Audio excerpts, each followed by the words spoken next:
بسم الله الرحمن الرحيم الحمد لله رب العالمين الرحمن الرحيم مالك يوم الدين إياك نعبد وإياك نستعين اهدنا الصراط المستقيم صراط الذين أنعمت عليهم غير المغضوب عليهم ولا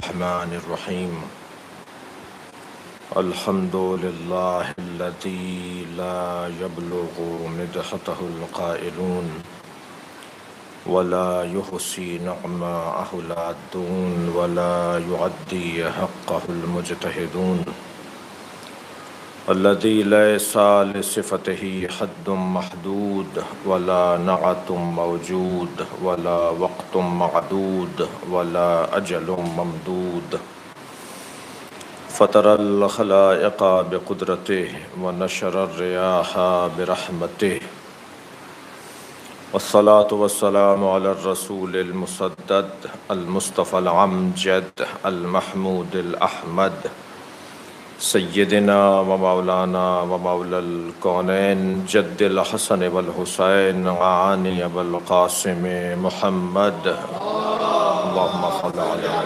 محمد وآله الطيبين الطاهرين المعصومين الذين قال الله إنما يريد الله ليذهب عنكم الرجس أهل البيت ويطهركم تطهيرا اللهم صل على محمد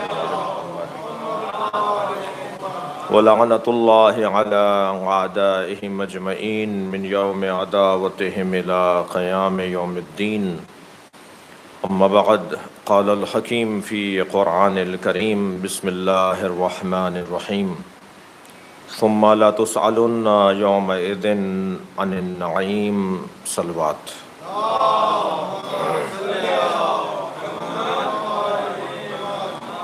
التماس ہے ایک سورہ فاتحہ 3 مرتبہ سورہ اخلاص مرحومہ مغفورہ نثار بانو بنت علی حسن خورشید فاطمہ بنت علی متقی جعفری اور اس ممبر کے 50 سالہ خدمت گزار ہر سال ہر فرش ازا کے انعقاد پر جناب اشرف عباس ابن منور عباس حاضر رہتے تھے رحم اللہ من قرأ الفاتحہ بسم اللہ الرحمن الرحیم الحمد للہ رب العالمین الرحمن الرحیم مالک یوم الدین ایاک نعبد و ایاک نستعین اہدنا الصراط المستقیم صراط الذین انعمت علیہم غیر المغضوب علیہم ولا الضالین بسم اللہ الرحمن الرحیم قل هو اللہ احد اللہ الصمد لم یلد ولم یولد ولم یکن له کفوا احد بسم اللہ الرحمن الرحیم قل هو اللہ احد اللہ الصمد لم یلد ولم یولد ولم یکن له کفوا احد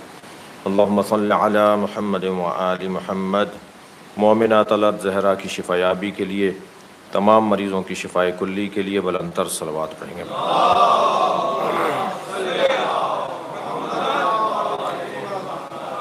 سورہ مبارکہ التکاثر کی 8ویں آیت جسے ایک مرتبہ پھر آپ کے سامنے تلاوت کیا اللہ اپنے اس کلام میں اعلان کر رہا ہے کہ پھر بالتحقیق بالضرور سوال کیا جائے گا اس قیامت کے دن ایک بڑی نعمت کے بارے میں اللہ قیامت میں نعمت عظمیٰ نعیم کے بارے میں سوال کرے گا عزیزان گرامی ایک لفظ نعمت کا استعمال ہوتا ہے ایک لفظ منعم کا استعمال ہوتا ہے ایک نعمت دہندہ ہوتا ہے اور ایک نعمت گیرندہ ہوتا ہے ایک نعمت لینے والا ہوتا ہے اور ایک نعمت دینے والا ہوتا ہے اور ایک نعمت ہوتی ہے یعنی دینے والا کچھ دے رہا ہے وہ جو کچھ دیا جا رہا ہے اسے اس باب میں نعمت کہا گیا ہے دینے والا کون ہے لینے والا کون ہے اور کیا دیا گیا ہے یہ بھی ذہن عالی میں ہے کہ جب تک نعمت کا احساس نہ ہو کہ یہ نعمت ہے اور اس کی کیفیت اور حیثیت کا پتہ نہ ہو، اس وقت تک اس کی قدر بھی نہیں ہوتی۔ میرے ہاتھ پیر سالم ہیں، اس وقت تک مجھے ان کی قدر کا اندازہ نہیں ہوتا جب تک میں کسی اپاہج کو نہ دیکھ لوں۔ میری آنکھیں موجود ہیں، مجھے نظر آتا ہے، میں سنتا ہوں، میں بولتا ہوں، یہ اللہ کی کتنی بڑی نعمت ہے۔ یہ اس وقت تک قابل قدر شمار نہیں ہوتی جب تک کہ میں ان لوگوں کو نہ دیکھ لوں کہ جو ان سے فاقد ہیں، ان سے محروم ہیں۔ نابینا کو دیکھ کر اندازہ ہوتا ہے، بیماروں کو دیکھ کر شفا کا اندازہ ہوتا ہے، صحت کا اندازہ ہوتا ہے۔ یہ وہ نعمتیں ہیں جو اللہ نے ہمیں بغیر کسی عوض کے دی ہیں۔ اگر ہم سے کوئی پوچھے کہ یہ بدنی ظاہری نعمتوں کا تمہارے نزدیک کیا مقام ہے، کیا معیار ہے، کیا قیمت ہے ان کی، تو شاید ہم لاکھوں کروڑوں روپے دے کر بھی اپنی آنکھ دینے کو تیار نہ ہوں، شاید ہم بھاری قیمت دینے کے بعد بھی اپنا ہاتھ دینے کو تیار نہ ہوں۔ ہاں ممکن ہے دینے کو تیار بھی ہو جائیں کسی چیز کے عوض، مگر وہ یقیناً اس سے بڑی نعمت ہونی چاہیے کہ ہمیں اس کے بدلے میں صلوات پڑھیں گے محمد علیہ، اگر اس کے بدلے میں ہمیں ملنے والی چیز اس سے زیادہ اہمیت کی حامل ہے تو شاید ہم ان چیزوں کو دینے کے لیے تیار ہو جائیں۔ یہ ایک ایک نعمت جسے قرآن نے، اللہ نے اپنے کلام میں پکار کر ہمیں کہا، ان تعدوا نعمت اللہ، اگر تم اللہ کی نعمتوں کو شمار بھی کرنا چاہو گے، لا تحصوہا، تو تم اللہ کی نعمتوں کو شمار بھی نہیں کر سکتے۔ اپنے ظاہری بدن اور اپنے اس ایک بالش کے چہرے کو اگر ہم آئینے میں جا کر دیکھیں تو اس چہرے پر اللہ نے جو نعمتیں رکھی ہیں وہ اتنی بے بہا ہیں، جن کی کوئی قیمت نہیں ہے۔ بے بہا یعنی بہا کہتے ہیں فارسی میں قیمت کو، اس کے کیا بہا، بھاؤ بھی ہمارے یہاں اردو میں بولا جاتا تھا، فارسی میں بہا، بے بہا یعنی ان کی کوئی قیمت ہی نہیں ہے، ان کا کوئی عوض ہی نہیں ہے۔ اور جتنا نعمت کی قدر روشن ہوتی چلی جائے گی، میں نے آپ کو اس جملے کے لیے اب تک زحمت دی ہے، اب تک جو میں نے آپ کو زحمت دی ہے وہ اس ایک جملے کے لیے ہے، جتنی نعمت کی قدر روشن ہوتی چلی جائے گی اتنا منعم کا شکریہ شدید ہوتا چلا جائے گا۔ میں اپنے پاس موجود نعمتوں کو جب سمجھ لوں کہ یہ ہے کیا، ان کی قیمت کیا ہے، ان کی حیثیت کیا ہے، اور اگر میرے نزدیک وہ روشن ہو جائیں کہ ان کی قیمت اور ان کی حیثیت کیا ہے، تو پھر دینے والا اتنا ہی میرے نزدیک معتبر ہوتا چلا جاتا ہے۔ یہ دی کس نے ہے بھائی؟ اور جس نے دی ہے وہ ایک لمحے میں واپس بھی لے لیتا ہے۔ وہ دے کر معاذ اللہ باز نشست، وہ دے کر معاذ اللہ بے اختیار نہیں ہو گیا، وہ دینے کے بعد معاذ اللہ مجبور نہیں ہو گیا، وہ دینے والا، وہ منعم مطلق، وہ ذات کردگار، وہ ذات اقدس الہ، وہ دینے کے بعد مجبور نہیں ہوا ہے کہ واپس نہیں لے سکتا، وہ لینا بھی خوب جانتا ہے۔ اور جب وہ ایک لمحے میں، ایک جنبش قلم پر، ایک ارادہ تقدیر کے اوپر جب وہ ہماری ساری جان لے لیتا ہے تو آنکھیں بھی ساتھ چلی جاتی ہیں، ہاتھ بھی چلے جاتے ہیں، پیر بھی چلے جاتے ہیں، کوئی چیز باقی نہیں رہتی۔ وہ چیزیں جو اس نے ہمیں بغیر مانگے دی تھیں، وہ چیزیں جو اس نے ہمیں بغیر کسی عوض کے دیا تھا، ان سب چیزوں کو وہ ایک لمحے میں واپس بھی لے لیتا ہے۔ لہٰذا جیسے جیسے میں اپنے پاس موجود نعمتوں پر غور کرتا چل جاؤں گا، ایسے ایسے منعم کا شکریہ بڑھتا چلا جائے گا۔ اب ذرا گنیے، نعمتوں کو گنیے۔ ہم تو پہلے اقرار کر چکے ہیں کہ ہم تو گن ہی نہیں سکتے، ہمیں تو پہلے سمجھا دیا گیا ہے کہ تم گن نہیں سکتے۔ ہم جس جانب نگاہ اٹھا کر دیکھ رہے ہیں وہاں اس کی ایک نعمت نظر آ رہی ہے، ہم جس بات کو سوچ رہے ہیں اس کی ایک نعمت نظر آ رہی ہے۔ ذرہ ذرہ اللہ کی نعمت ہے۔ بس جب اللہ کی نعمتوں کی تعداد اتنی ہے تو ہم شمار جب نہیں کر سکتے تو پھر شکریہ کیسے ادا کر سکتے ہیں؟ ہاں بس ہمیں اتنا کہا گیا ہے کہ تم منعم کا شکریہ ادا کرو اور اپنی حاضری اپنے رب کی بارگاہ میں بر وقت رکھو۔ ہم تمہاری جانب سے نعمتوں کے بدلے میں برابر کا شکریہ نہیں چاہتے، ہم تمہارا خلوص نیت چاہتے ہیں۔ اگر ہم نے ان گنت تمہیں نعمتیں دی ہیں تو ان گنت سجدے تو تم کر نہیں سکتے. اگر ہم نے ان گنت تمہیں نعمتیں دی ہیں تو اس کے بدلے میں اتنا ہی تو تم ہماری بارگاہ میں حاضریاں نہیں دے سکتے. لہذا شکریہ ادا کرنے والا جتنا خلوص بڑھاتا چلا جائے گا اس کا شکریہ اتنا ہی وزنی ہوتا چلا جائے گا. 2 رکعت نماز آپ بھی پڑھتے ہیں, 2 رکعت نماز میں بھی پڑھتا ہوں, 2 رکعت نماز ہم بھی پڑھتے ہیں, 2 رکعت نماز پیغمبر اکرم بھی پڑھتے تھے, 2 رکعت نماز مولا کائنات بھی پڑھتے تھے. کیا کسی میں جرت ہے کہ وہ یہ سوچ بھی لے کہ میری نماز اور نبی کی نماز برابر ہے؟ جیسے جیسے وجود انسانی کے اندر خلوص بڑھتا چلا جائے گا اتنا اس کا سجدہ سنگین اور اس کا سجدہ اہم ترین ہوتا چلا جائے گا. اچھا, کبھی کبھی زمانے کو اور کبھی کبھی مکان کو, کبھی کبھی زمان اور کبھی مکان کو اہمیت حاصل ہے. جمعرات کی پڑھی ہوئی نماز, جمعے کے دن پڑھی گئی نماز, بیت المقدس میں پڑھی گئی نماز, مکۃ المکرمہ میں پڑھی گئی نماز, مدینہ منورہ میں پڑھی گئی نماز, مسجد کوفہ, مسجد سہلہ میں پڑھی گئی نماز یقیناً ہمارے گھر میں پڑھی گئی نماز کے برابر نہیں ہے. یعنی مکان بدلتا جا رہا ہے تو نماز کی قیمت بھی بڑھتی جا رہی ہے. ایسے ایسے زمان تبدیل ہوتا جا رہا ہے تو نماز کی اہمیت بڑھتی چلی جا رہی ہے, اس کی قیمت, اس کی وقت میں اضافہ ہوتا جا رہا ہے. میں 2 رکعت نماز اپنے گھر میں اپنے حجرے میں پڑھوں اس کو مجھے ثواب ضرور ملے گا, مگر وہی 2 رکعت نماز میں اگر مسجد میں آ کے پڑھ لوں تو اس کا ثواب 10 برابر زیادہ ہو جائے گا. وہی 2 رکعت نماز میں اگر جامع مسجد میں جا کے پڑھ لوں تو اس کا ثواب 1000 برابر زیادہ ہو جائے گا.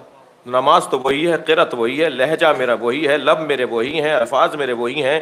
یہ زمان اور مکان بدلنے سے ثواب میں اضافہ کیوں ہو رہا ہے؟ اس کا مطلب یہ ہے کہ عبادات میں زمان اور مکان کو دخالت ہے. جہاں زمان اور مکان, میں نے زحمت دی اسے ایک جملے کے لیے, جہاں زمان کو دخالت ہے, جہاں مکان کو دخالت ہے, وہاں حسن فعلی کو بھی دخالت ہے.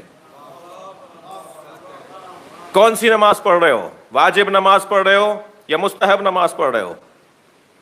جہاں مکان کو دخالت ہے, جہاں زمان کو دخالت ہے, وہاں حسن فعلی کو بھی دخالت. فعل کون سا ہے؟ کون سی نماز ہے؟ عزیزو, جہاں زمان کو دخالت ہے, مکان کو دخالت ہے, حسن فعلی کو دخالت ہے, وہاں حسن فاعلی کو بھی دخالت ہے.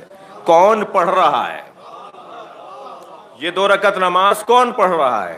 اب یہ جیسے جیسے یہ پڑھنے والا عظیم ہوگا ایسے ایسے اس نماز کا مقام بھی منفرد ہوتا چلا جائے گا. اب وہ کیسا زمان تھا, وہ کیسا مکان تھا, وہ کیسا حسن فاعلی تھا, وہ کیسا حسن فاعلی تھا, وہ کیسا حسن فعلی تھا کہ ایک ضربت ثقلین کی عبادت پر بھاری ہو گئی ہے. صلوات پڑھیں گے محمد و آل محمد. ضربت علی یوم الخندق افضل من عبادت الثقلین. علی کی ایک ضربت جو یوم خندق علی بن ابی طالب نے ایک ضرب ماری تھی, ایک ضرب, وہ ثقلین کی عبادت سے افضل ہے. ثقلین کی عبادت سے افضل ہے. بات علی کے سجدے کی نہیں ہو رہی, بات علی کی ضربت کی ہو رہی ہے. جس کی ضربت عبادتوں پر غالب ہو اس کی عبادت عبادتوں کے ساتھ کیا مقایسہ کی جائے گی؟ اس کے سجدے کی کیا اور اس کے قیام کا کیا مقام ہوگا, اس کے رکوع کا کیا مقام ہوگا. نعمت دینے والا اللہ, نعمتوں کی تعداد انگنت, ہم شمار نہیں کر سکتے. تو اللہ نے ہمیں آسانی فراہم کر دی کہ تم صرف ایک نعمت کا شکریہ ادا کرتے رہو, باقی ساری نعمتوں کا شکریہ میں خود قبول کر لوں گا. میں لفظ اور بدلوں, اگر تم سالم ہاتھوں کا شکریہ ادا کرو اور اس بڑی نعمت کا شکریہ ادا نہ کرو تو میں قبول نہیں کروں گا. اگر تم سالم آنکھوں کا شکریہ ادا کرو اور اس بڑی نعمت کا شکریہ ادا نہ کرو تو میں اس نعمت کو قبول نہیں کروں گا. اگر تم اپنے سالم وجود کا, سالم فضا کا, آب و ہوا کا, مادی نعمتوں کا شکریہ ادا کرو, اس نعمت عظمیٰ کا شکریہ ادا نہ کرو تو میں ان شکریوں کو قبول نہیں کروں گا. میں ان شکریوں کو قبول نہیں کروں گا. اپنے اس بیان کو اگر میں حدیث سے مستند کر دوں, نبی فرماتے ہیں کہ اگر کوئی شخص, توجہ چاہوں گا, اگر کوئی شخص صفا و مروہ کے درمیان حالت روزہ میں سعی کرتا ہوا ایک پہاڑ سونا صدقہ دینے کے بعد راہ خدا میں مظلوماً مار دیا جائے اور اس کے دل میں علی کی محبت نہ ہو تو وہ جنت کی خوشبو بھی نہیں سونگھ سکے گا. صلوات پڑھیں گے محمد و آل محمد۔ وہ تمام تر نعمتوں کا شکریہ ادا کرے اور ایک نعمت عظمیٰ کا شکریہ ادا نہ کرے تو اس کا شکریہ قبول نہیں کیا جائے گا۔ تو بس ایک نعمت کا شکریہ ادا کرتے رہو، ایک نعمت کو یاد رکھو، تو گویا تم نے ساری نعمتوں کا شکریہ ادا کر دیا۔ وہ نعمت جسے نعیم کہہ کر اللہ نے یاد کیا ہے، دینے والا اللہ، نعمت ولایت علی، لینے والے ہر وہ شخص کے جس کے اندر حمل کرنے کا، تحمل کرنے کا، برداشت کرنے کا مقام اور اہلیت اور صلاحیت ہو۔ یہ ولایت علی، اس کو حمل کرنا، اس کو برداشت کرنا، جو پہاڑوں نے برداشت نہیں کی، جو زمینوں نے برداشت نہیں کی، اور پھر انسان کانا ظلوما جہولا، اس انسان نے لے لیا کہ میں اٹھاؤں گا اس بار کو۔ صلوات پڑھیں ذرا محمد و آل محمد۔ پہاڑوں نے ابا کر دیا، زمینوں نے ابا کر دیا کہ ہم نہیں لے سکتے، ہم اس وزن کو نہیں اٹھا سکتے، مگر انسان نے کہا کہ یحملھا، میں اسے اٹھا لوں گا۔ اور پھر یہ کانا ظلوما جہولا، یہ انسان جس نے اس بار کو اٹھانے کا وعدہ کر لیا تھا، یہ ظالم بھی ہے، یہ جاہل بھی ہے۔ ظالم کسی اور کے اوپر نہیں ہے، ظالم اپنے اوپر ہے، اور جاہل اس بات سے ہے کہ جس نے ذمہ داری لے لی تھی وہ ذمہ داری اتنی آسان نہیں ہے جتنا اس نے قبول کر لیا ہے۔ ہاں، اب انہی انسانوں میں سے کچھ لوگ ہوں گے جو اسے اٹھا لیں گے، اکثریت اسے برداشت نہیں کر پائیں گے۔ بھائی یہ تو قرآن ہے، جو پہاڑوں پر اتارا جائے تو پہاڑ ریزہ ریزہ ہو جائے۔ میں ولایت علی کی بات کر رہا ہوں، ولایت علی کے حاملین، ولایت علی کے حمال، ولایت علی کو اٹھانے والے تاریخ بشریت میں کن کن مسائل کا سامنا کرتے رہے، ایک روشن تاریخ ہے، اور ایک سبق آموز تاریخ ہے، اور ایک حسین اور ایک لذیذ تاریخ ہے۔ جی، ولایت کے دو معنی ہیں، ایک ولایت بمعنی محبت، ایک ولایت بمعنی حاکمیت۔ ولایت بمعنی محبت نسبتاً آسان ہے، نسبتاً آسان ہے، اگرچہ وہ کتنی مشکل ہے، کسی سے محبت اور محبت کے تقاضوں پر پورا اترنا۔ جی، کسی سے محبت اور پھر محبت کے تقاضوں کو مکمل کرنا، اور ساتھ چھوڑ کے نہ چلے جانا، اور میدان نہ چھوڑنا، اور اس کے ساتھ ساتھ رہنا، اور کہیں ایسا نہ ہو کہ یہ تو ابھی مسلم ابن عقیل ہیں کہ نماز عشاء پڑھی تو مسجد خالی ہو گئی، بات ابھی حسین کی تو ہو ہی نہیں رہی ہے۔ جب ان صاحبان ولایت کے نمائندوں کا ساتھ دینا بہت مشکل ہے تو خود صاحبان ولایت کا ساتھ دینا کتنا مشکل ہوگا۔ یہ کوئی آسان مرحلہ نہیں ہے۔ خود محبت کتنی مشکل بات ہے، محبت کے تقاضے ہیں، محبت کے اصول ہیں، محبت کا کوئی قاعدہ قانون ہے۔ محبت وہ محبت نہیں کہلائی جا سکے گی کہ جس کو انسان ایک ظاہری نگاہ میں دیکھ کر کسی کو پسند کرنے لگے، وہ محبت نہیں ہے۔ محبت کے تقاضے ہیں۔ اور پھر محبت ولایت کا ایک نام، میں زیادہ اس مرحلے پہ، اس منزل پہ نہیں رکوں گا۔ اور محبت اور ولایت کا دوسرا عنوان حاکمیت۔ پیغمبر اکرم نے جو میدان غدیر میں مولا علی کی ولایت کا اعلان کیا تھا، وہ علی کی محبت کا اعلان تھا یا حاکمیت کا اعلان تھا؟ بھائی محبت کے تو اعلان کی ضرورت ہی نہیں تھی، محبت کے اعلان کی کوئی ضرورت نہیں ہے۔ نبی مکرم علی سے محبت کرتے ہیں، علی نبی سے محبت کرتے ہیں، صحابہ کرام علی سے محبت کرتے ہیں۔ یہ محبت کسی کو، اچھا آج کے بعد علی سے محبت کرنا، یہ تو محبت پہلے سے ہے یا رسول اللہ۔ یہ حاکمیت علی ابن ابی طالب کا اعلان تھا۔ میں پھر یہاں گریز لوں گا، لیکن ایک جملہ ضرور کہوں گا کہ وہ جو غدیر میں دیا گیا اور سقیفے میں چھینا گیا، بھائی وہ جو غدیر میں دیا گیا، سقیفے میں چھینا گیا، وہ محبت نہیں تھی، وہ ولایت بمعنی حاکمیت تھی۔ ورنہ یہ چیز محبت چھینی نہیں جا سکتی۔ صلوات پڑھیں محمد و آل محمد۔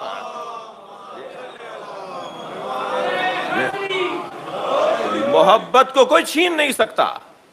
اور جو گلا شکوہ، خطبہ شقشقیہ اور جو مرثیے اور جو غم اور اندوہ کا ایک اظہار ہوتا رہا، وہ محبت بے معنی ولایت بے معنی محبت نہیں ہے، وہ ولایت بے معنی حاکمیت ہے. اب وہ جو پیغمبر کی آرزو تھی وہ آرزو پوری ہوگی انشاءاللہ، اس لیے کہ مصطفیٰ کی آرزو ہے، سرکار دو جہاں کی آرزو ہے. لہٰذا میں نے پہلی مجلس میں عرض کیا تھا کہ مولا علی سے سب سے زیادہ شباہت، علی کی اولاد میں سب سے زیادہ علی سے شباہت امام مہدی کی ہے.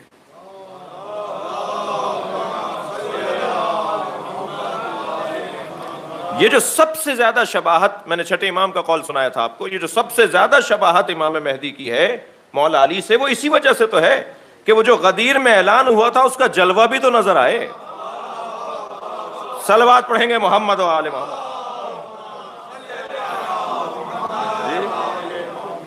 اور عزیزان گرامی، یہ جو محبت کے باب میں کچھ دیر ٹھہرنا چاہوں گا کہ محبت یوں ہی نہیں ہو جاتی.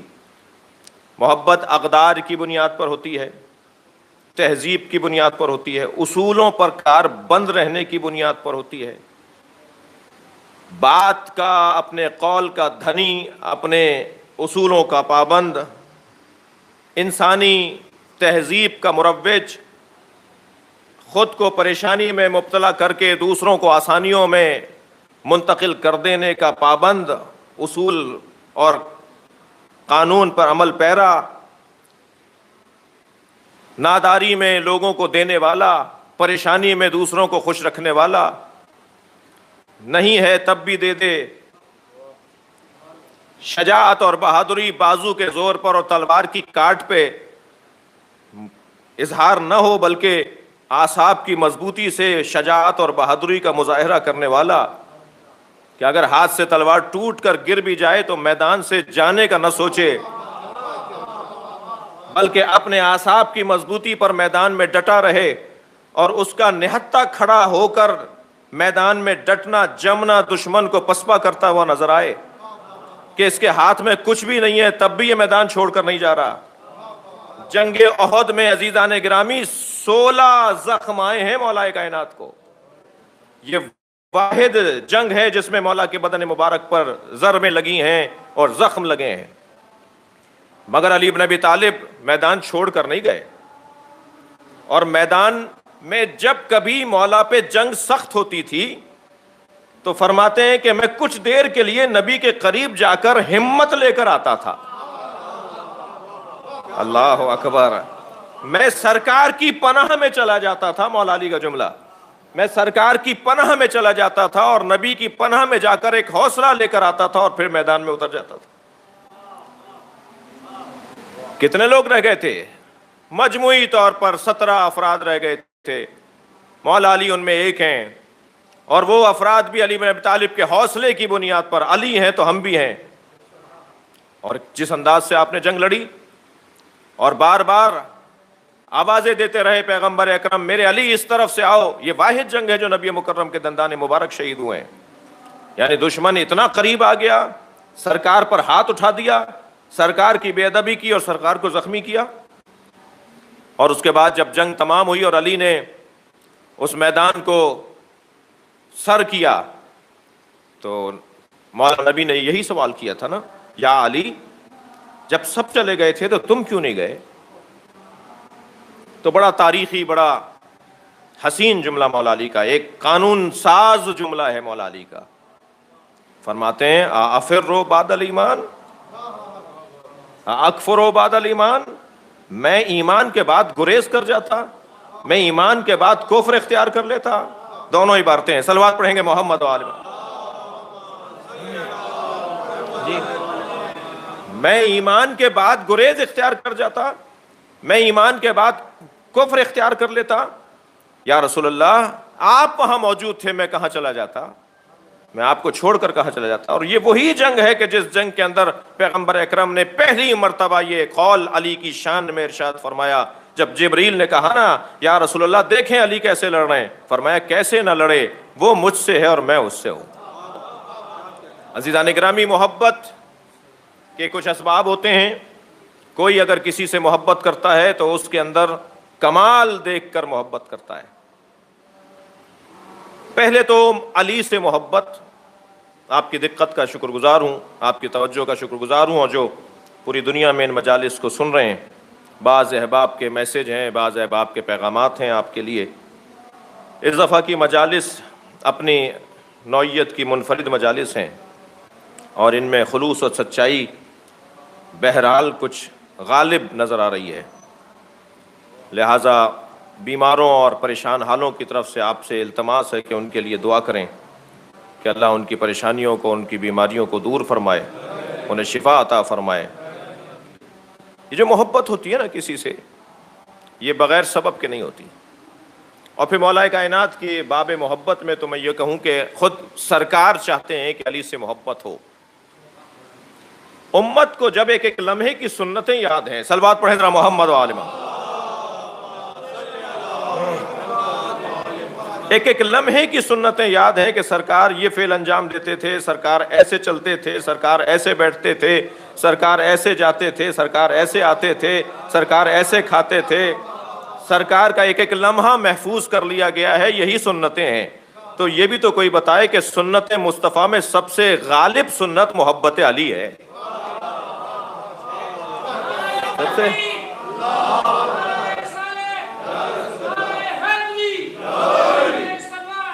اللہم صلی علی محمد وعلی محمد۔ نبی کی زندگی میں سب سے غالب سنت محبت علی ہے۔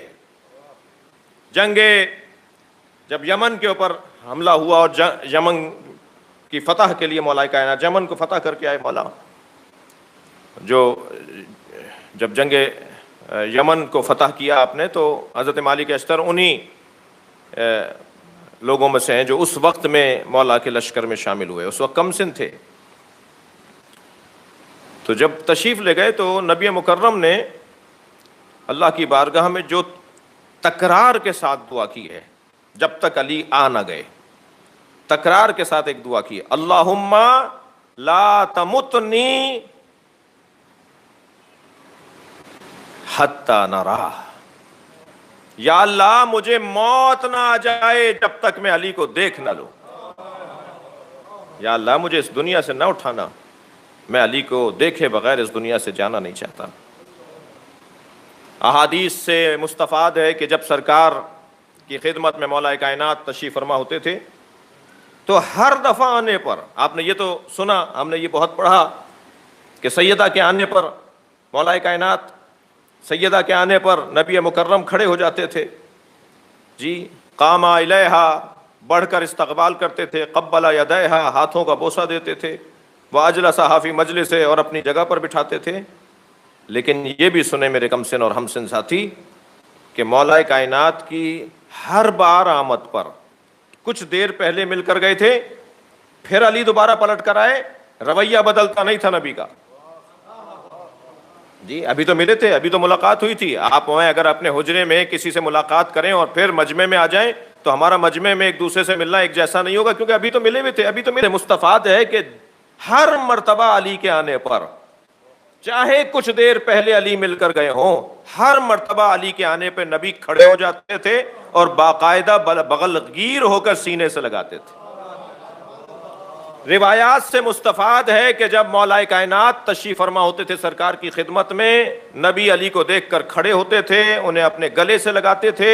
اگر ازواج مطہرات وہاں تشریف فرما ہوتی تھیں تو وہ اٹھ کر چلی جاتی تھیں کہ اب علی اور نبی کی خلوت کا موقع ہے۔ حتیٰ بعض روایات میں تو ایسا ہے کہ حسنین بھی اگر تشریف فرما ہوتے تھے تو وہ اٹھ کر چلے جاتے تھے کہ یہ نانا اور بابا کی گفتگو کا موقع ہے۔ پیغمبر اکرم نے مولا علی سے گفتگو کے درمیان فرمایا، یا علی کر دی، اور میں نے اللہ سے حاجت یہ مانگی تھی کہ کوئی دن میرا بغیر علی کے نہ گزرے، اور اس نے میری حاجت کو برا ہجرت کر کے تشریف فرما ہوئے تو ہر ایک صحابی کو دوسرے ایسے ہی صحابی کا بھائی، اور یہاں تک کہ سب کو سب کا بھائی بنا دیا، مگر مولا کائنات اکیلے رہ گئے۔ اور جب اعلان مکمل ہونے کا ہوا اور مجمع سارا منتخب ہو گیا کہ کون کس کا بھائی ہے، تو مولا کائنات کی زبان مبارک پر، لبہائے مبارک پر جملہ آتے آتے نبی نے روک دیا، فرمایا ما اخرتکا، حدیث سنیے نبی کی، ما اخرتکا یا علی الا لنفسی، میں نے تمہیں سب سے آخر میں رکھا ہی اس لیے کہ تم میرے بھائی ہو۔ یا علی انت اخی فی الدنیا والآخرہ، صلوات پڑھیں گے محمد وآلہ۔ یا علی تم دنیا میں بھی میرے بھائی ہو اور آخرت میں بھی میرے بھائی ہو۔ عزیزان گرامی، انسان کے رہنمائی کے لیے فضیلت کے 4 عناوین ہیں۔ اگر یہ 4 عنوان کسی شخصیت میں پائے جاتے ہیں تو وہ بافضیلت ہے دوسری شخصیات سے۔ ہمارا عقیدہ یہ ہے کہ مولا کائنات بعد از نبی سب سے افضل ہے، اور اس عقیدے پر زور سے بولنا دلیل نہیں کہلائے گی، بلکہ اس عقیدے پہ دلیل لانا دلیل ہوگی۔ دلیل کیا ہے کہ مولا کائنات تمام مخلوق الہی، تمام انسانوں سے، تمام شخصیات سے، تمام افضل مخلوقات سے، اشرف مخلوقات میں سب سے زیادہ افضل ہیں بعد از مصطفیٰ، سرکار کے بعد۔ اور سرکار کے بعد بھی ہم اس لیے کہتے ہیں کہ خود مولا کائنات نے کہا ہے، خود نبی نے کہا ہے، عقیدہ ختم نبوت ہمارا روشن ہے، تمام تر کمالات اور فضائل میں مشترک ہیں، مگر لا نبی آبادی، یا علی میرے بعد کوئی نبی آنے والا نہیں ہے۔ تو یہ کیا دلائل ہیں ہمارے پاس کہ ہم افضل قرار دیتے ہیں یا افضل عقیدہ رکھتے ہیں کہ مولا افضل ہے؟ سب سے پہلی عنوان فضیلت، سب سے پہلی فضیلت علم علی، علم علی۔ دیکھیے حضرت آدم کیوں مسجود ملائکہ قرار پائے؟ علم کی بنیاد پر۔ دو میں مقایسہ ہو رہا تھا، فرشتوں میں اور حضرت آدم میں مقایسہ ہو رہا تھا، کیوں حضرت آدم کو افضل قرار دے دیا گیا؟ افضلیت حضرت آدم کی دلیل ہی علم آدم ہے۔ حضرت آدم عالم ہیں ان سے زیادہ، اس لیے ان سے افضل ہیں۔ تو جو عالم زیادہ ہوگا وہ افضل بھی زیادہ ہوگا۔ قرآن مجید سورہ مبارکہ زمر کی آیت، هل يستوي الذين يعلمون والذين لا يعلمون، کیا جاننے والے اور نہ جاننے والے برابر ہیں؟ طے ہے، استفہام انکاری ہے، یہ طے ہے کہ جاننے والے اور نہ جاننے والے برابر نہیں ہیں، یعنی افضل ہے جاننے والا، نہ جاننے والے سے جاننے والا افضل ہے۔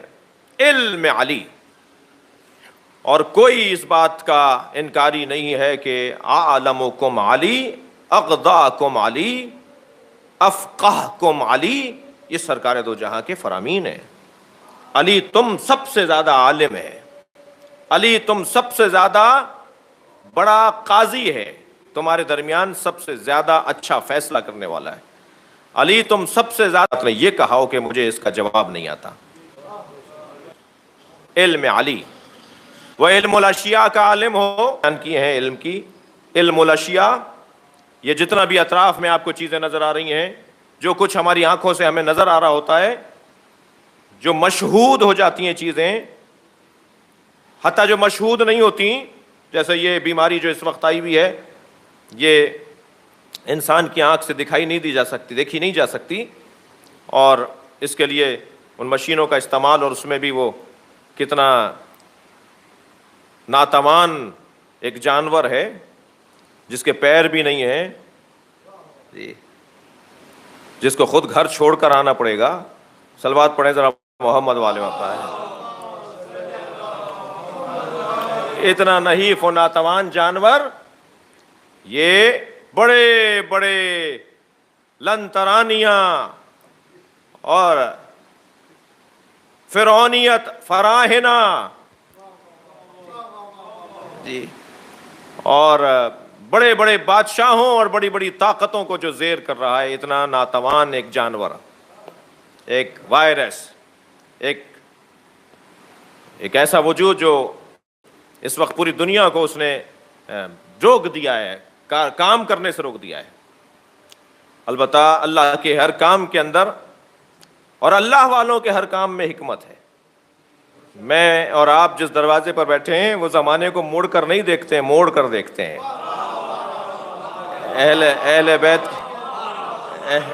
اہل بیت کے چاہنے والے اہل بیت کی سیرت کے مطابق ہار نہیں مانتے، انہی حالات میں جینے کا رستہ بناتے ہیں۔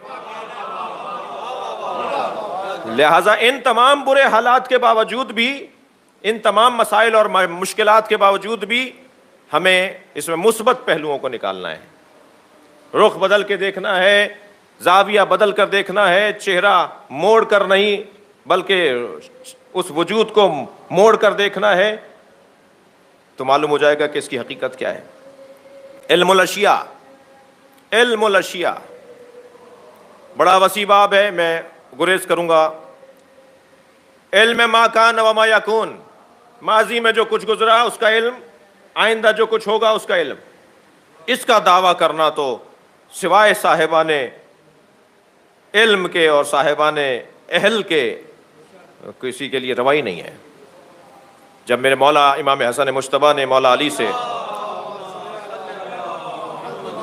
فرمایا بابا دنیا کے بارے میں کچھ نصیحت فرمائیں، تو آپ نے فرمایا تم نے صحیح انسان سے نصیحت طلب کی ہے، میرے پاس ماضی کے تمام مشاہدات بھی ہیں، ماضی کے تمام واقعات بھی ہیں، کیا گزرا ہے حضرت آدم سے لے کر سرکار خاتم تک میں سب جانتا ہوں، اور میں ان تمام معلومات کی روشنی میں یہ بھی جانتا ہوں کہ دنیا بدلتی نہیں ہے، یہ اپنا رخ بدلتی ہے، رنگ بدلتی ہے، خود نہیں بدلتی۔ آگے بھی یہی کچھ ہونا ہے جو ماضی میں ہوا ہے۔ لہٰذا تم نے صحیح انسان سے پوچھا ہے۔ اور پھر میرے مولا نے اپنے بچے کو وصیتیں فرمائیں، نصیحتیں فرمائیں، کچھ 37 نصیحتیں ہیں جو مولا کائنات نے امام حسن کو فرمائی ہیں۔ علم ما کان و ما یکون، آئندہ کیا ہوگا، آئندہ کا بتا دیں گے کیا ہوگا، آئندہ کا بتا دیا کہ کیا ہوگا۔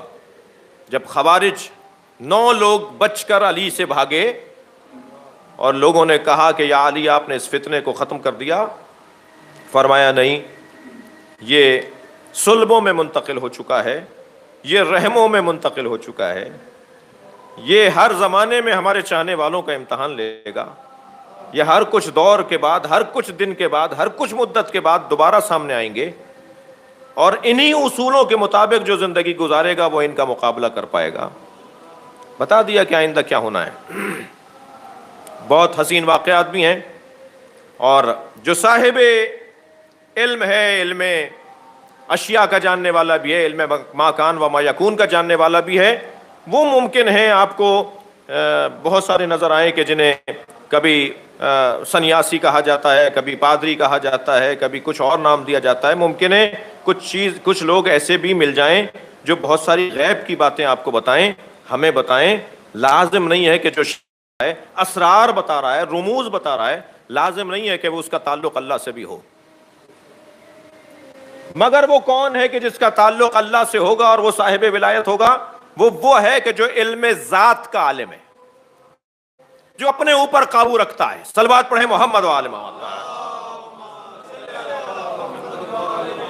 جب آپ کو انسان پہچان لے، دقت چاہوں گا، جب انسان اپنے آپ کو پہچان لے اور اپنے آپ کے اوپر تسلط پا لے، تو پھر اس کے لیے بہت ساری چیزیں جو بہت سے لوگوں کے لیے مشکل ہوتی ہیں، اس کے لیے وہ مشکل نہیں ہوتی۔ جنگ صفین ہے، مالک اشتر نے آ کر کہا مولا پانی ختم ہو گیا، دشمن نے فرات پر قبضہ، علی کے لشکریوں کو پانی لینے سے روکا جا رہا ہے۔ محمد ابن اشعث کندی 4000 سپاہیوں کا لشکر لیے گھاٹ پہ قابض ہے۔ مولا حملہ کریں، یہاں فقدان آپ کی وجہ سے لوگ مر رہے ہیں۔ حضرت نے فرمایا نہیں، حملہ نہیں کرو گے، پانی پہ لڑائی نہیں ہوگی۔ اللہ اکبر، کہ مولا جان جا رہی ہے، جان بچانا واجب ہے۔ حضرت نے فرمایا جاؤ، جا کر پانی لے آؤ۔ مولا کتنا بڑا لشکر لے کر جاؤں؟ فرمایا اکیلے جاؤ۔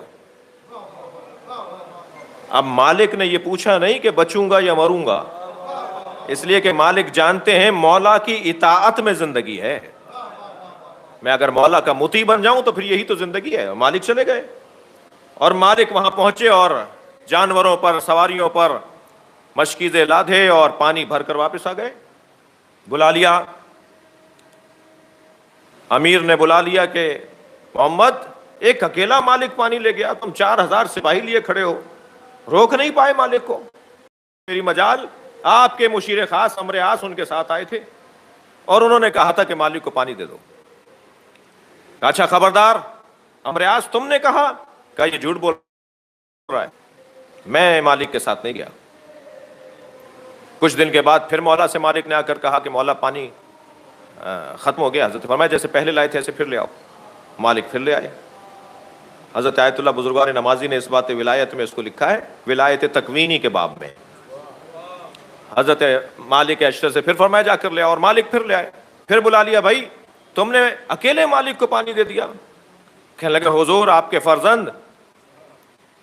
فرزند مالک کے ساتھ آئے تھے، کہ ان کو پانی دے دو. لیا تم نے کہا ہے؟ کہ حضور میں تو خیمے سے نہیں نکل رہا. ہاں جنگ صفین میں تھے مگر اپنے خیمے میں تھے. کہ میں تو اپنے خیمے سے باہر نہیں نکل رہا، میں تو کبھی باہر نہیں آیا. یہ جھوٹ بول رہے ہیں. تیسری مرتبہ پھر ایسا ہوا اور پھر پانی مالک لے گئے. پھر بلا لیا، اب کیا ماجرا ہے؟ کہ حضور آپ خود آئے تھے، آپ نے کہا تھا کہ انہیں پانی دے دو. کہ اچھا اگر آئندہ ایسا ہو تو کوئی نشانی رکھواؤ تاکہ تم ثابت کر پاؤ کہ سچ بول رہے ہو. ان پہلے 2 لوگوں کی بھی کوئی نشانی تمہارے پاس نہیں تھی، اب میرے اوپر کہتے ہو کہ میں آیا تھا ساتھ. چوتھی مرتبہ جب مالک پانی لے کر آ گئے پھر انہیں بلا لیا کہ کیا ماجرا ہے؟ کہ حضور آپ ہی آئے تھے. کہ کوئی نشانی؟ کہ آپ کے ہاتھ سے یہ انگوٹھی اتروا لی تھی ہم نے، ہمارے پاس ہے. اپنا خالی ہاتھ دے کر بے ساختہ کہا ہذا من عجائب علی بن ابی طالب، یہ علی کے عجائب و غرائب میں سے ہے. پھر جو علم ذات کا مالک اور حامل و عالم ہو جاتا ہے پھر اس کے لیے تصرفات دینا. صلوات پڑھے ذرا محمد و آل محمد. وہ کوئی بہت مشکل بات نہیں ہے، پھر اس کے لیے یہ بہت بڑی بات نہیں ہے. عالم، علم رکھنے والا. اچھا وہ عالم ذات کے باب میں بات وقت کی تنگی کا خوف کی وجہ سے میں گریز کر رہا ہوں کہ جو جب عالم ذات کوئی ہو جاتا ہے، علم ذات کا حامل ہو جاتا ہے، تو پھر وہ علم ذات کا حامل اللہ کو بغیر دیکھے عبادت نہیں کرے گا. جب مولا سے کہا آپ نے اپنے اللہ کو دیکھا ہے، حضرت فرمایا میں اس اللہ کی عبادت نہیں کرتا جسے دیکھا نہ ہو. مگر اللہ کو ان آنکھوں سے نہیں دیکھا جا سکتا، اللہ کو پورے وجود سے دیکھا جا سکتا ہے. میں نے اپنے دل کی آنکھوں سے اللہ کو دیکھا ہے. پھر وہ دلیل نہیں مانگے گا ہماری طرح کہ اللہ ہے تو دلیل دو، اس کے لیے روشن ہے. جب کسی نے سوال پر سوال کیا تو حضرت سے کسی نے کہا کہ آپ ایسے جواب دیتے ہیں جیسے آپ کو پہلے سے پتا ہے کہ ہم کیا سوچ کر آئیں. حضرت نے فرمایا بتاؤ تمہارے، یہ اگرچہ مولا علی سے بھی منسوب ہے یہ فرمان، مولا رضا سے بھی منسوب ہے. تو حضرت نے فرمایا بتاؤ تمہارے ہاتھ میں انگلیاں کتنی ہیں؟ اس نے کہا 5. حضرت نے فرمایا تم نے سوچ کر جواب کیوں نہیں دیا؟ کہا یہ بہت واضح ہے. حضرت نے فرمایا پوری کائنات ہم پر ایسے ہی واضح ہے جیسے تمہارے. لہذا جو علم ذات کا حامل ہوگا، جو عالم ذات ہوگا، جو اپنے آپ کو پہچان کا ہوگا. اللہ مغفرت فرمائے علامہ ذیشان حیدر جوادی کی، کراچی تشریف فرما ہوئے، اسی رضویہ میں ایک سیمینار میں تشریف فرما تھے. برابر میں ہمارے ایک دوست عالم دین جا کر بیٹھے. وہ کہنے لگے میں بہت دیر تک اس کیفیت میں تھا کہ میں پہچان نہیں رہا تھا کہ یہ ہیں تو کوئی معروف شخصیت مگر ہیں کون. تو کہنے لگے بہت ہی بہرحال عجیب سی کیفیت میں نے پوچھ لیا حضور میں شرمندہ ہوں کہ آپ سے ہی پوچھ رہا ہوں آپ کون ہیں؟ تو انہوں نے بے ساختہ کہا ہم خود اپنے آپ کو نہیں جانتے کہ ہم کون ہیں. سارا مسئلہ یہ ہے کہ ہم اپنے آپ کو نہیں جانتے. صلوات پڑھیں ذرا محمد. جی بس جو شخص اپنے آپ کو پہچان لے، یا ایھا الناس یا ایھا الذین آمنو، یا ایھا الذین آمنو علیکم انفسکم، اے صاحبان ایمان تم پر تمہیں فرض کیا گیا ہے، تم پر دوسروں کو فرض نہیں کیا گیا. ہمارا معاشرہ دوسروں پہ تحقیق کر رہا ہوتا ہے اور اپنے اوپر غور نہیں کر رہا ہوتا. جب ہم اپنے اوپر غور کرنا شروع کریں گے تو یہ وادی بڑی سنگین ہے، بولنے کے لیے اور کہنے کے لیے آسان الفاظ ہیں، مگر ان پر عمل کا جب مرحلہ آئے گا تو یہ سنگینی ہر ایک کے اللہ ہمیں ان باتوں پہ عمل کی اور ان پر غور کی توفیق عطا فرمائے۔ علم فضیلت کا سبب۔ دوسرا فضیلت کا سبب ایمان۔ دوسرا فضیلت کا سبب ایمان۔ کیا مومن اور فاسق برابر ہیں؟ افمن کان مؤمنا کمن کان فاسقا لا یستوون، سورہ مبارکہ نساء۔ کیا مومن اور فاسق برابر ہیں؟ تو اب قرآن عنوان فضیلت ایمان کو قرار دے رہا ہے۔ جو صاحب ایمان ہوگا وہ صاحب فضیلت ہوگا۔ اگر کوئی مومن ہو جائے تو وہ غیر مومن کے برابر نہیں ہے۔ جو خود ایمان ہو، مولا کائنات کے باب میں یہ لفظ نہیں کہا جائے گا کہ علی مومن ہے، اس لیے کہ ایمان کا آخری درجہ سلمان کو مل گیا۔ ایمان کے آخری درجے پہ حضرت سلمان فارسی رضی اللہ تعالیٰ عنہ فائز ہیں، تو پھر سلمان کا مولا کون سے درجے پر ہوگا؟ تو سلمان کے مولا کو مومن نہیں کہا جائے گا بلکہ امیر المومنین کہا جائے گا۔ واحد ذات ہے جس کا لقب امیر المومنین ہے۔ ائمہ اہل بیت نے روکا ہے، خبردار ہمیں امیر المومنین نہیں کہو۔ معصومین نے جب سنا کسی سے کہ آپ کو امیر المومنین کہہ کے پکارا جا رہا ہے، فرمایا نہیں، ہمارے جد علی امیر المومنین ہے، بس امیر المومنین سوائے علی کے کوئی اور نہیں ہے۔ جی، مومن ہونا یہ فضیلت کی ایک دوسری دلیل ہے۔ ترتیب بھی یہی ہے جو میں عرض کر رہا ہوں۔ اور تیسری فضیلت، عنوان فضیلت، وہ ہے تقوی۔ علم، ایمان، تقوی۔ تقوی پروا اور احساس اور توجہ کو کہا جاتا ہے۔ تقوی احساس، خیال، خوف کو تقوی نہیں کہا جاتا۔ اللہ ڈرنے کے لیے اللہ کا وجود نہیں ہے۔ اللہ کی توجہ، اللہ پر توجہ، اللہ کا خیال، اللہ کی یاد، اللہ کا احساس، اللہ کا ذکر، یہ تقوی ہے۔ اور ایک ایسا وقت آ جائے کہ کوئی ایک لمحہ میری زندگی میں اللہ کے ذکر سے خالی نہ ہو، تو یہ ہے تقوی پروردگار۔ میں اور آپ تو تقوی اختیار کرنے کے لیے دلیلیں، مثالیں، جی اصول، قاعدے، یہ کریں گے تو متقی کہلائیں گے، وہ نہیں کریں گے تو تقوی نہیں ہوگا۔ لیکن جو تقوی کا نصاب مرتب کرے اسے علی کہا جاتا ہے۔ مولا علی نے 110 صفتیں، وہ بھی حمام ابن عبادہ کا دم نکل گیا جو 110ویں صفت پہ مولا خاموش ہو گئے، ورنہ مجھے نہیں معلوم کہ یہ 110 سے زیادہ صفتیں جاتی۔ وہ مولا کا کلام سن سن کر اتنا اثر لے رہے تھے اپنے اوپر کہ چیخ مار کے روئے، دیکھا تو کچھ ہی دیر میں حمام کا دم نکل گیا تھا۔ مولا کی 110ویں صفت پہ مولا کے ایک چاہنے والے کا دم نکل گیا۔ کیا معلوم کہ اب یہ سلسلہ اور آگے بڑھتا؟ جی، ہم پر بھی اس زمانے کے صحابہ کرام کا احسان ہے، جس نے جتنا برداشت کیا اتنا یہاں تک پہنچ گیا۔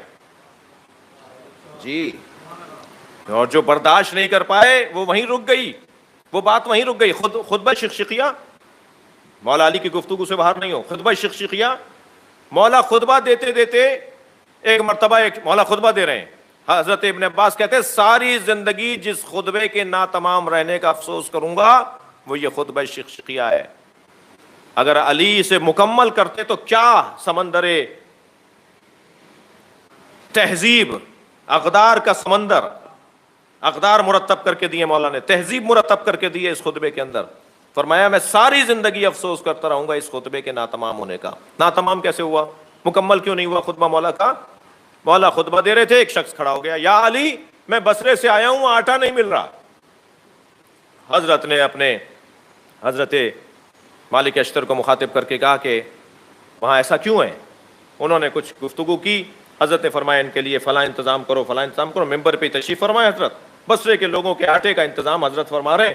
اس کے بعد فرمایا کہ دعا فرمانے لگے تو آوازیں آنا شروع ہو، یا علی آپ کچھ کہہ رہے تھے؟ فرمایا ہاذہ شقۃ، یہ ایک بات تھی میں نے کہہ دی، بس اس سے زیادہ نہیں کہوں گا۔ یہ کہہ کے ممبر سے اتر آئے۔ ابن عباس کہتے ہیں اس خطبے کے ناتمام رہنے کا جتنے مجھے افسوس ہوگا، ساری زندگی کسی اور چیز کا افسوس نہیں ہوگا۔ بے جا بات کرنا، صلوات پڑھیں ذرا محمد وعلم، جی، بے محل گفتگو کرنا، یہ بہت سارے بہت ساری چیزوں کی راہ میں رکاوٹ ہے ہمارے معاشرے کے اندر آج بھی. اب وہ صاحب اگر تھوڑی دیر اور رک جاتے، آٹے کے مسئلے کو بعد میں بیان کر دیتے کہ جب مولانا ممبر سے اتر آتے تو خطبہ بھی پورا ہو جاتا، انہیں آٹا بھی مل جاتا. لیکن انہوں نے آٹے کے مسئلے کو اٹھا کر ایک علم کا جو ایک سیلاب تھا نا، معرفت کا جو سیلاب تھا، اسے بہنے سے روک دیا. بعد تقوی، اور تقوی کے بعد فضیلت کا سب سے بڑا عنوان وہ ہے جہاد. فضل اللہ المجاہدین علی القائدین اجرا عظیما، سورہ مبارکہ نساء. اللہ نے بیٹھے رہ جانے والوں پر میدان میں اترنے والوں کو فضیلت عطا کی ہے. جو میدان میں اتر کر مقابلہ کرے دشمن کا اور اپنے اعصاب اور اپنی توانائیوں کا اظہار کرے، وہ مجاہد کہلاتا ہے. ان کو فضیلت حاصل ہے ان لوگوں پر جو قائدین ہیں. البتہ قائد آگے چلنے والے کو حمزہ کے ساتھ لکھیں گے، قاف الف قاد حمزہ دال، تو قائد یعنی آگے چلنے والا. اور قاف الف اور عین دال لکھیں گے تو وہ بیٹھنے والا مراد ہوتا ہے. ہم کیونکہ اردو بولنے والے لوگ ہیں تو ہمارا وہ عربی کا تو تلفظ نہیں ہوتا. جو عرب تو سمجھ لیتا ہے کہ قائد کہا ہے یا قائد کہا ہے، لیکن معمولاً ایک صحیح تلفظ لگتا ہے نا. تو قرآن مجاہدین کو قائدین پر فضیلت دی ہے. تو جو مجاہدین ہوتے ہیں وہ قائدین ہوتے ہیں، وہ قاف الف حمزہ اور دال کے ساتھ، جو آگے چلنے والے. قائد کا مقابل ہے، قائد کی ضد ہے سائق. قائد آگے چلنے والے کو کہتے ہیں، سائق پیچھے چلنے والے کو کہتے ہیں. جی ہمارے معاشرے میں بعض شخصیات کو قائد تو کہا جاتا ہے، مگر مجھے لگتا ہے ایسا ہے کہ وہ قائد نہیں سائق ہیں. جی بہت مشکل ہے. معاشرے میں شخصیات کی کمی شاید نہ ہو، ماننے والوں کی کمی بھرپور ہے. صلوات پڑھیں.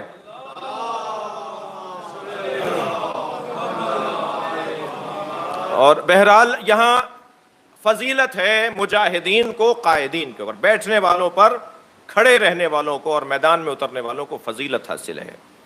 میدان میں اترنے والا علی. اگرچہ وقت تنگ ہو گیا ہے مگر جعفر صاحب میرا دل کر رہا ہے 5 منٹ اور جنگ بدر کا ایک حال سنا دوں. جنگ بدر 20 سال کی عمر ہے مولا کائنات کی. جنگ بدر میں جوانی کا عین جوانی، شباب، مکمل شباب، 20 سال کا سن و سال ہے جنگ بدر میں. اور علمدار لشکر اسلام مولا علی ہیں. مولا علی کو نبی نے علم دیا ہے عین جوانی میں. جی شاید اس میں ایک پیغام سرکار کی سیرت سے یہ ہے کہ جوان بنو علی جیسے تو سارے امور تمہارے حوالے ہو جائیں گے. اپنے زمانے کی ذمہ داریوں کو ادا کرو، جوانی دکھاؤ. میں نے ایک جملہ کہا تھا پچھلی سے پچھلی مجلس میں کہ جوانی دیوانی کو نہیں کہتے، جوانی معرفت کو کہتے ہیں. اگر جوان پر معرفت غالب آ جائے تو وہ پھر لا فتح الا علی کہلاتا ہے. ہماری زندگیوں کے لیے بڑا حسین باب ہے. جی میدان بدر کے اندر ہیں. میدان بدر میں ایک بہت بڑا پہلوان ہے ابن نوفل کے نام سے.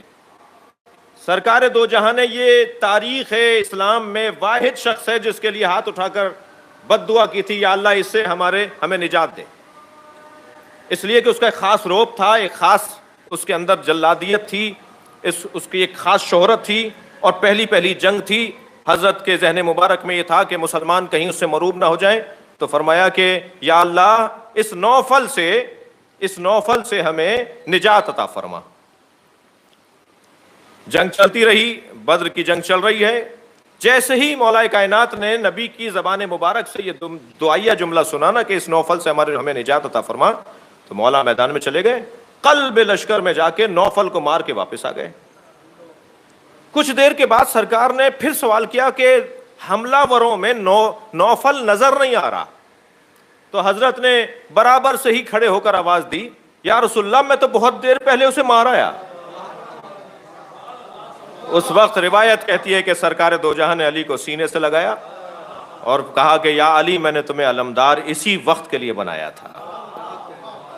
جو علی شجاعت میں، بہادری میں، جہاد میں اس درجے کا حامل ہو کہ جو اپنے اوپر بھی اتنا ہی تسلط رکھتا ہو جتنا غیر پر تسلط رکھتا ہے. بھائی دشمن کے سینے پہ چڑھ بیٹھنا یہ دشمن پر غلبہ ہے، اور سینے سے اترنا یہ اپنے اوپر غلبہ ہے۔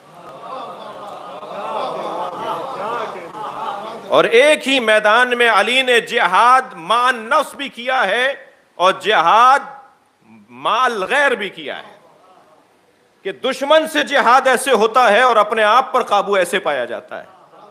علم، ایمان، تقوی اور جہاد، یہ 4 عنوان فضیلت ہیں، اور علی ابن ابی طالب ان تمام فضائل میں سب سے افضل نظر آتے ہیں۔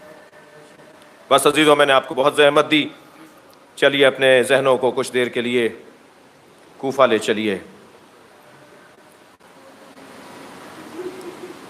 ماہ مبارک رمضان ہے 40 ہجری کا، 40 ہجری کا رمضان۔ مولا مختلف ایام، مختلف دنوں میں بارہا مکررن یہ کہتے رہے کہ یہ مہینہ میری شہادت کا مہینہ ہے۔ اشاروں میں بات کر رہے ہیں۔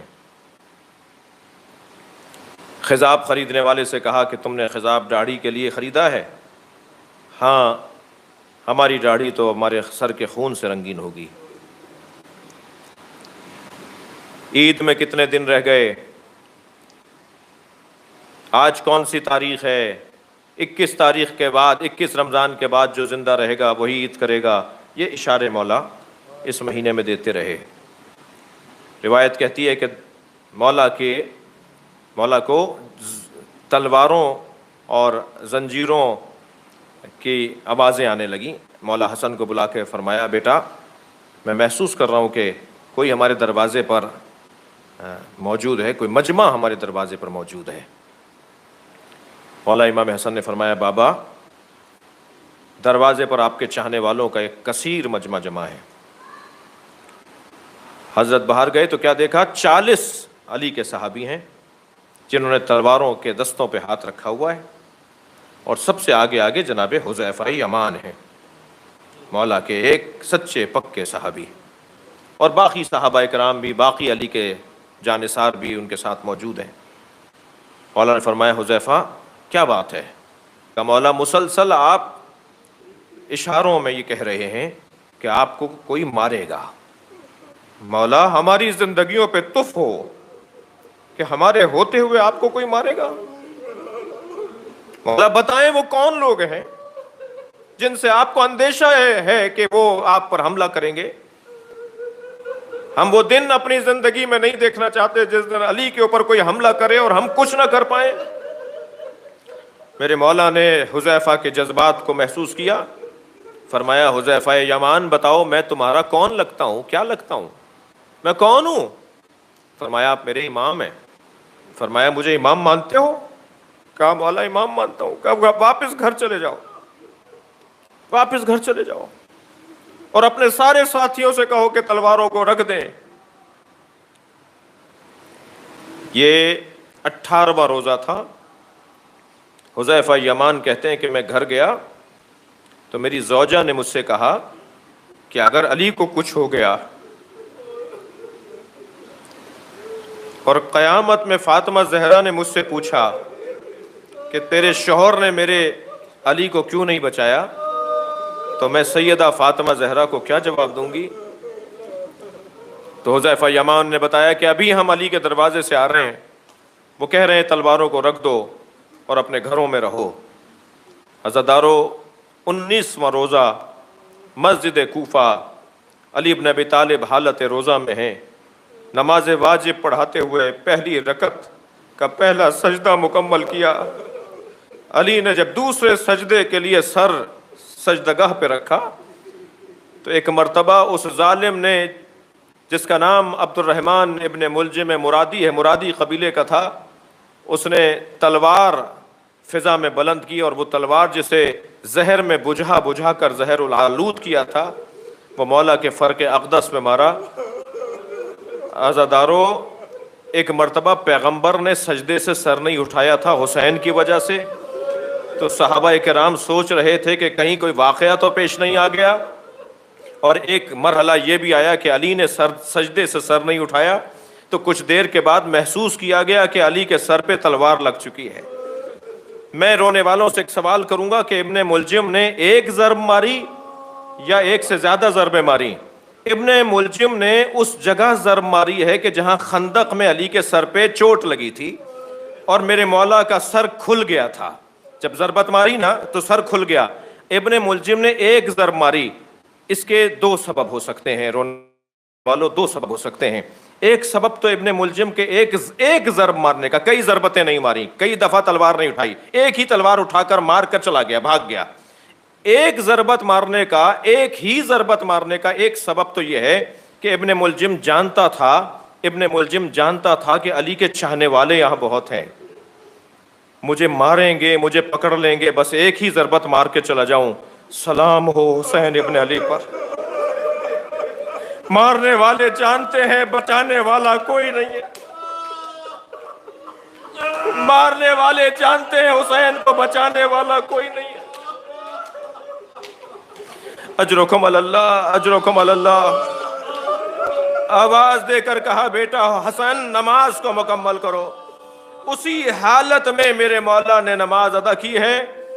میرے مولا حسن نے اپنا امامہ کھول کر بابا کے سر پر باندھا تاکہ وہ جو تکلیف ہے اس میں کمی واقع ہو.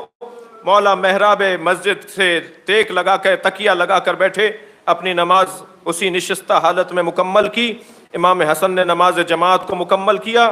مولا علی علیہ السلام کو اپنی آغوش میں اٹھا کر امام حسن اور امام حسین لے کر چلے. عزادارو جب پہنچے ہیں نا گھر کے دروازے کے قریب تو فرمانے لگے مجھے پیروں پر اتار دو، میں اپنے پیروں سے چل کے گھر میں جاؤں گا، میری زینب مجھے اس حالت میں دیکھ نہیں پائے گی. فرمایا چاہنے والوں سے کہو کہ وہ واپس چلے جائیں. امام حسن نے فرمایا بابا یہ دروازے تک پہنچانا چاہتے ہیں. کہا اے حسن مجتبیٰ، کہیں میری بچیوں کی رونے کی آوازیں گھر سے باہر نہ آ رہی ہوں. میں کہوں گا مولا بڑا احساس ہے زینب کی آواز کا، یہی کوفہ ہوگا، زینب خطبے دے رہی ہوگی، زینب کی آوازیں لوگ سن رہے ہوں گے. اجرکم اللہ، اجرکم اللہ. مولا 3 دن بستر علالت پر رہے. طبیب نے معائنہ کیا. حضرت کے معائنے کے بعد طبیب نے ایک جملہ امام حسن سے کہا، اے حسن مجتبیٰ اگر علی کو دودھ پلایا جائے تو شاید زہر کا اثر کم ہو جائے. علی بن ابی طالب کو دودھ پلانے کی ضرورت ہے. عزادارو روایت کہتی ہے کہ ابھی یہ خبر عام نہیں ہوئی تھی کہ دروازے پہ دستک ہوئی. امام حسن نے جا کے دیکھا کوفے کے یتیم بچے ہاتھوں میں کوزے لیے اپنے اپنے حصے کا دودھ لائے کھڑے تھے. ہمارے مولا کو ہمارے حصے کا دودھ پلا. جو شہادت کا دن میرے مولا کا آیا، جو آج جس کی رات ہے، شب شہادت ہے. عزاداروں میرے مولا نے اپنے تمام بچوں کو اپنے سامنے بٹھایا، تمام بہوؤں کو، بیٹیوں کو، دامادوں کو، تمام متعلقین کو. بھرا گھر ہے نا علی کا، سب مولا کے سامنے بیٹھے ہوئے ہیں. اور مولا نے ایک مرتبہ دسترخوان ہے، افطار کا وقت ہے، مولا نے فرمایا بیٹا حسن مجھے ذرا تکیہ لگا کر مجھے بٹھاؤ. مولا کو سہارا دیا گیا، مولا بیٹھ گئے. فرمایا ایک ظرف میں کھانا لاؤ اور ایک کوزے میں پانی لے کر آؤ. جب کھانا اور پانی مولا علی کے سامنے آ گیا تو فرمانے لگے بیٹا حسن حسین کہاں ہے؟ تو برابر سے آواز آئی بابا میں آپ کے برابر میں بیٹھا ہوں. تو ایک لقمہ اپنے ہاتھ سے بنایا حسین کے منہ میں دیا، کوزہ پانی کا اٹھا کر حسین کے لبوں پہ لگایا اور ایک جملہ کہا، تمہاری ماں زہرا نے مجھ سے کہا تھا میرے حسین کے کھانے اور پانی کا خیال رکھ. اب ایسا وقت آ گیا عزاداروں کے مولا کی شہادت کا وقت قریب ہے. میرے مولا نے امام حسن کو اپنے قریب بلایا، وصیتیں کرنا شروع کیں. اور وصیتیں جب حضرت نے شروع کیں تو دیکھا کہ متعلقین اہل خانہ رو رہے ہیں. میرے مولا نے امام حسن کی آنکھوں میں آنسو دیکھے. فرمایا بیٹا حسن خبردار گریہ نہیں کرو، دیکھو اس امت کے تم ذمہ دار ہو، دیکھو کتنے چاہنے والے اس دنیا میں ہمارے رہتے ہیں. بیٹا جو حق کی خاطر جیتا ہے اسے یہ دن دیکھنا پڑتے ہیں، بیٹا گریہ نہیں کرو. پھر ایک مرتبہ محسوس ہوا کہ پیروں پر میرے مولا کے کوئی سنگینی ہے، مولا کے پیروں پر سنگینی ہے. مولا نے کچھ اپنا سر اٹھا کر دیکھا تو دیکھا حسین پیروں پر سر رکھے بیٹھے ہیں اور امام حسین کی آنکھوں سے آنسو جاری ہیں. فرمایا بیٹا حسین گریہ نہیں کرو، اے میرے لال دیکھو تمہارے نانا رسول مجھے لینے آ گئے، وہ دیکھو تمہاری ماں زہرا مجھے لینے آئی ہے. اے میرے حسین اگر نانا نے تم پوچھ لیا کہ حسین کو صبر کی تلقین کرو۔ تمہاری ماں کیا کہیں گی کہ حسین صبر کی تلقین نہیں کی حسین کو، اے حسین صبر کرو، برداشت کرو۔ عزادارو، یہ کہتے کہتے جب میرے مولا علی نے کہا نا بیٹا حسن اپنی بہن زینب کا خیال رکھنا، تو ایک کونے سے رونے کی آواز آئی، وہ آواز زینب کبریٰ کی آواز تھی۔ بیٹی کا رونا علی کو برداشت نہ ہوا۔ وہ جو حسن کو کہتے رہے کہ گریہ نہ کرو، وہ جو حسین کو کہتے رہے کہ گریہ نہ کرو، وہ جو عباس کو کہتے رہے کہ آنکھوں میں آنسو نہ لاؤ، زینب کو روتے دیکھا تو خود رونے لگے۔ علی کی آنکھوں سے آنسو جاری ہونا شروع ہوئے۔ میرے مولا نے زینب کا سر اپنے سینے پہ رکھ لیا، امام حسن کا ہاتھ اپنے ہاتھ میں لیا اور ایک مرتبہ آواز دی، انا للہ۔ ایک کوہرام بپا ہوا، بیٹیوں نے ماتم کرنا شروع کیا، حسین اور حسن نے گریہ شروع کیا۔